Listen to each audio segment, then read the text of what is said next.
Morning mga kainday. Breakfast tayo. Good morning, world. Kakaalis lang ng anak namin. Pumasok na sila sa trabaho. Hindi sila nag-breakfast. Kasi alam nila babalik sila kaagad.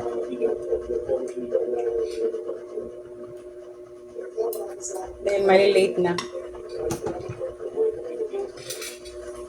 Kahapon pumasok sila pero umuwi din. Work from home na lang silang dalawa.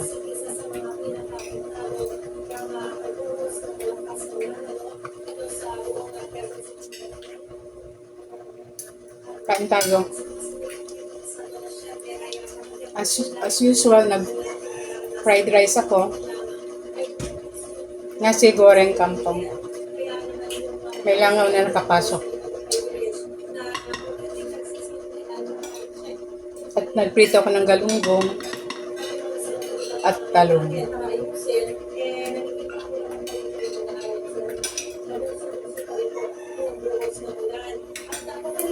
At meron din akong ginawa para sa kay Ponchi. Mamaya pagising yan, pakakainin ko.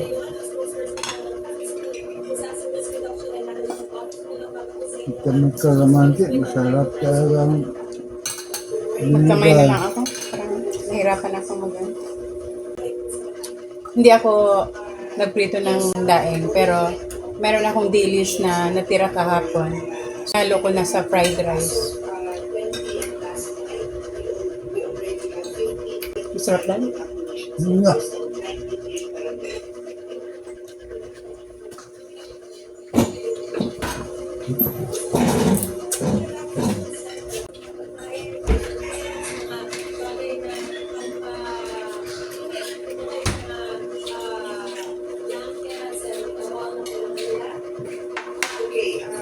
Sa mga evacuation centers, we make sure na meron kami meals na siniserve for the city government. And then, nandiyan ang city health na pamamigor para maiwasan po natin yung magagawa ng sakit. Ayos ka pa? Sa pamilya po siya, mag-asawa, sa anak, protect yung missing. Pero unconfirmed po, we have yet to confirm it after our DNA and Malapit na kami sa kabilang bahay maglipad. Saturday, doon na kami matutulog.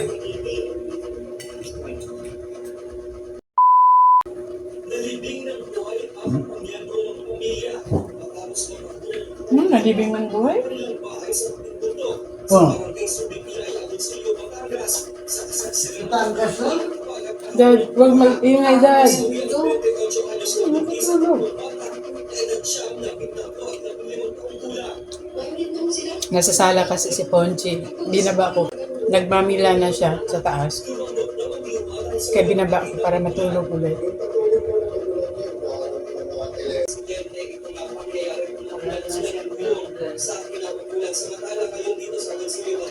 Huwag maingay, Dad.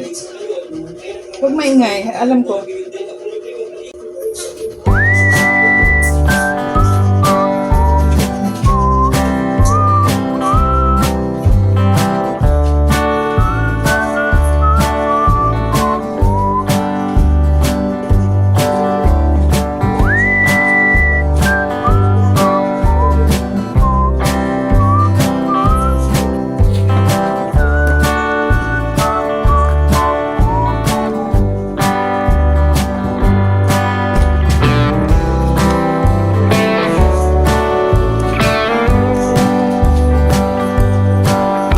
Magtitimpla muna ako ng gatas para sa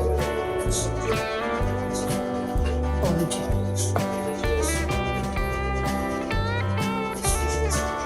Para anytime siya mag-gising, hihingi ka agad yun ng gatas.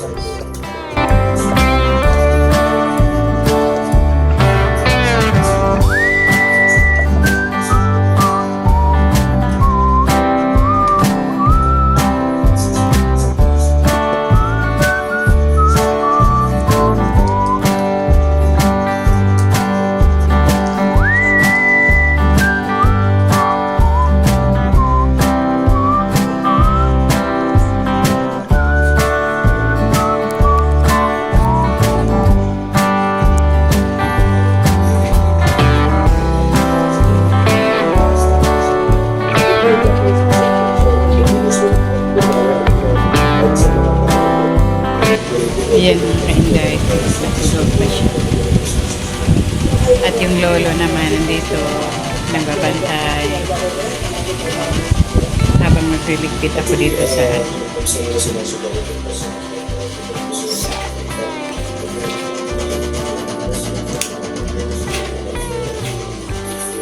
kinainan, magliligpit mo na. Ayan.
Maghuhugas muna tayo.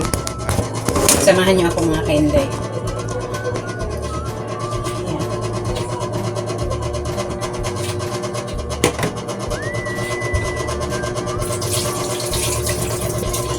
Namimiss ko na ang dalaga ko mga kainday. Third time pa lang kami nagkakalayo ng dalaga ko.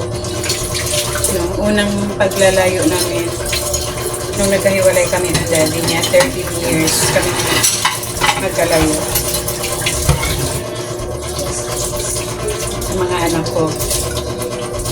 Second time, nung 2020, yung nandito ako para alagaan itong si Ponchi. So, 5 months din kami dito. 4 to 5 months. Tapos itong pangatlo.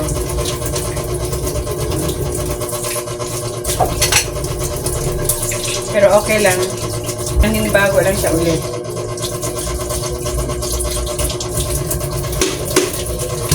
Dati kasi nung first paglalayo namin, may mga kasama siya sa bahay.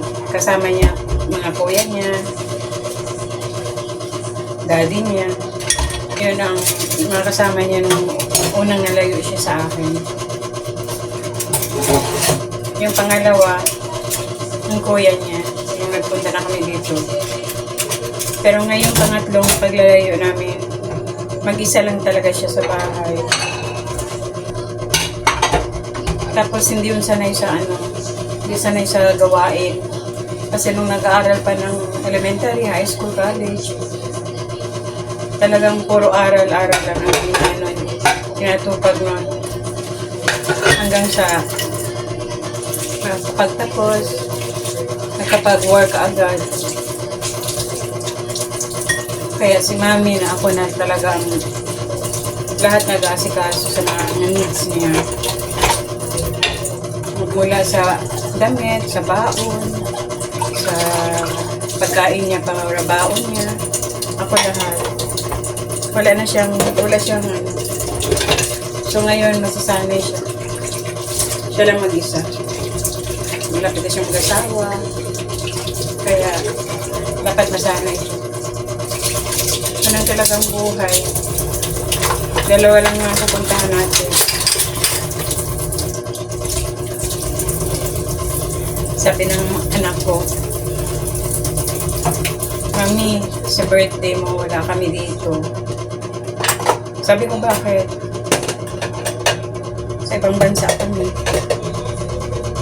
Silang tatlo, ng bata, silang magpamilya.